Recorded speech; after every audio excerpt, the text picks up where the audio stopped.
शादी के कुछ दिन बाद ही एक महिला का पति अचानक ही घर से गायब हो जाता है। दोस्तों, वो नज़दीकी थाने में पहुंच जाती है और वहां जाकर पुलिस से गुहार लगाती है कि साहब, मेरे पति को मार दिया गया है और मेरे पति को मारने वाला कोई और नहीं, मेरे ससुर हैं, मेरे देवर हैं, मेरे जेठ हैं। इन्हीं लोगों ने मेरे पति को मार कर कहीं छुपा दिया है।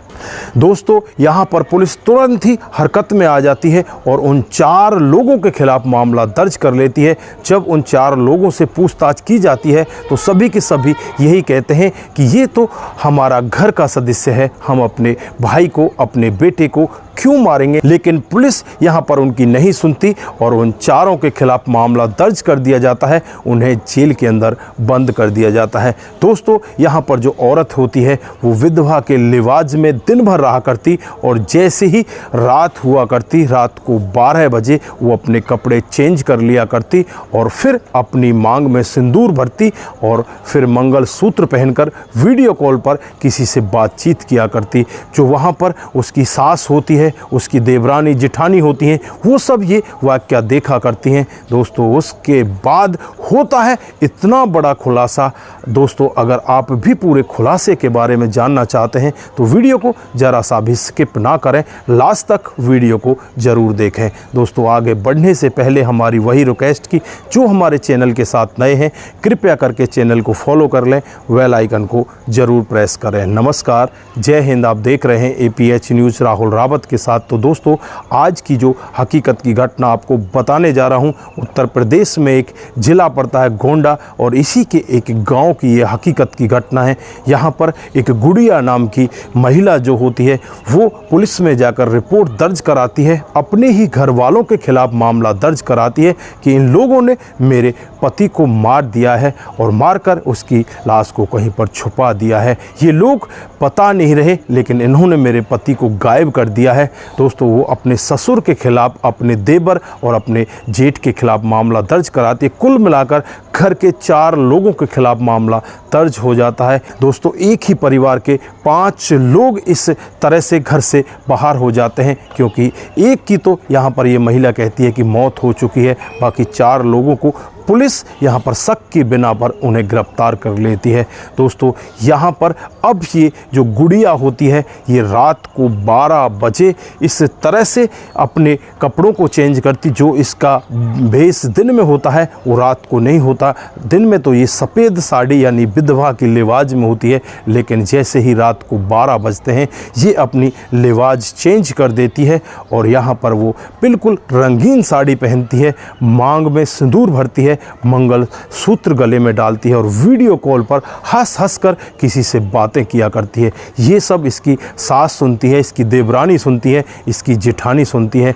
अब ये अपने पतियों से मिलने के लिए जब जेल में जाती तो वहाँ पर ये पूरा वाक्य बताती हैं कि इस तरह से गुड्डी को तो किसी भी तरह की कोई परेशानी नहीं दिखाई दे रही, हमें तो नहीं लग रहा कि उसका पति गायब हो चुका है या मर चुका है, वो तो इस तरह से रात को किसी से बातचीत करती है। अब यहाँ पर जो उनके पति होते हैं वो उससे कहने लगते हैं कि तुम ऐसा करो, इस सब की अच्छे से जांच पड़ताल करो और जांच पड़ताल के बाद ही पता चलेगा कि यहाँ पर हो क्या रहा है। 2-3 दिन लगातार वो यही सब करती हैं और वो पूरा का पूरा वाक्य उनकी समझ में आ जाता है कि ये पता नहीं किसी लड़के के साथ में बातचीत करती है, लेकिन वो लड़का है कौन ये सब उनको नहीं पता चलता, क्योंकि दूर से वो लोग देखा करते हैं। दोस्तों, अब वो नज़दीकी थाने में पहुंच जाती हैं। थाने में जाने के बाद वो यही कहती हैं कि जो गुड़िया है, जिसका पति गायब हो चुका है, जिसके जुर्म में हमारे पति जेल के अंदर बंद हैं, वो तो हंस कर किसी से बातें किया करती है, रात भर इसी तरह से बात करती है।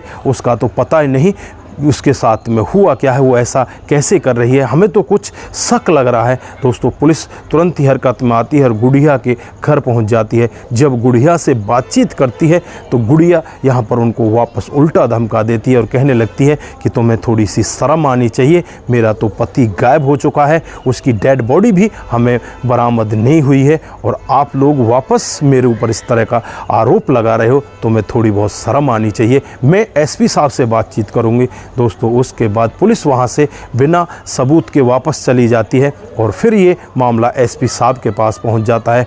जो उस थाने के दरोगा होते हैं वो एसपी साहब से बात करते हैं और इस तरह से कहते हैं कि साहब इस तरह का मामला हमारे सामने है, हम करें तो क्या करें। फिर यहाँ पर एसपी साहब उनको कहते हैं कि उस महिला के मोबाइल को सीडीआर रिपोर्ट पर लगाओ, उसके बारे में पता करो कि ये रात को किससे बात करती है।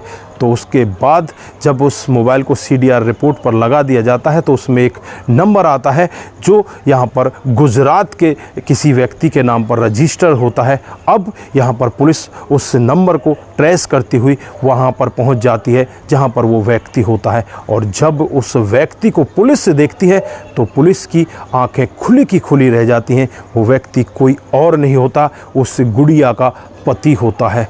दोस्तों अब पुलिस तुरंत ही उसे अरेस्ट कर लेती है। अरेस्ट करने के बाद जिला गोंडा में ले आती है और इनके गांव में भी लाया जाता है। जब सभी लोग इसको जिंदा देखते हैं, सभी लोग जिंदा देखकर हैरान हो जाते हैं और कहने लगते हैं कि इसके लिए तो इसके भाई, इसके पिता जेल में बंद हैं और ये जिंदा है और आराम से इस तरह से ये वहाँ पर नौकरी कर रहा है। दोस्तों जब उससे पूछताछ की जाती है कि तुमने ऐसा क्यों किया तो बहुत बड़ा यहाँ पर क्राइम सामने आता है। दोस्तों यहाँ पर गुड़िया और उसका जो पति होता है दोनों ने मिलकर प्लानिंग बनाई थी कि प्लानिंग के तहत ही इन सभी लोगों को जेल के अंदर बंद करवा देंगे और सब कुछ हमारा हो जाएगा, उसके बाद सब जगह हमारा ही राज होगा। दोस्तों प्लानिंग के तहत ही यहाँ पर जो इस गुड़िया का पति होता है वो यहाँ से निकल जाता है और निकल कर जो गुजरात होता है, गुजरात के कच्छ एरिया में पहुंच जाता है, वहां जाकर जॉब करने लगता है और फिर ये रात को इस तरह से गुड़िया से बातचीत किया करता। दोस्तों जब ये सब उसकी जो देवरानी होती है, जिठानी होती है, सास होती है, पूरा वाक़या देखती हैं तो वो नज़दीकी थाने में पहुंच जाती हैं। फिर जाकर इस सब के बारे में खुलासा होता है। तो दोस्तों फिर उन दोनों के खिलाफ़ पुलिस यहाँ पर मामला दर्ज कर देती है। उन सभी लोगों को जो जेल के अंदर बंद थे उनको छोड़ दिया जाता है और उसके बाद इन दोनों के खिलाफ मामला दर्ज किया जाता है। धोखाधड़ी का मामला दर्ज किया जाता है। इस तरह से किसी के ऊपर आरोप लगाने का 420 का जो मामला बनता है वो सभी मामले इनके खिलाफ दर्ज कर लिए जाते हैं और इन दोनों को गिरफ्तार कर लिया जाता है और दोनों को जेल के अंदर बंद कर दिया जाता है। तो दोस्तों आप लोगों ने देखा किस तरह से यहाँ पर इन लोगों ने प्लानिंग की थी।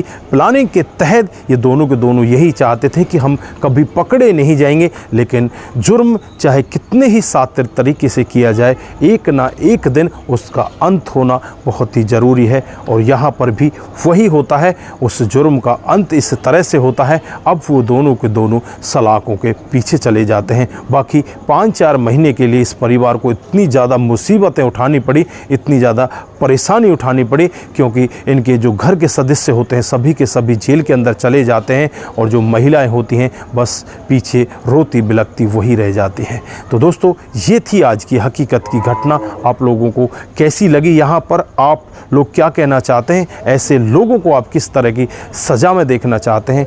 आप जो भी कहना चाहते हैं एक बार कमेंट बॉक्स में ज़रूर दीजिएगा। दोस्तों आज राखी का त्यौहार है, सभी दर्शकों को राखी के त्यौहार की हार्दिक शुभकामनाएं। आप अच्छे से राखी का त्यौहार मनाएं।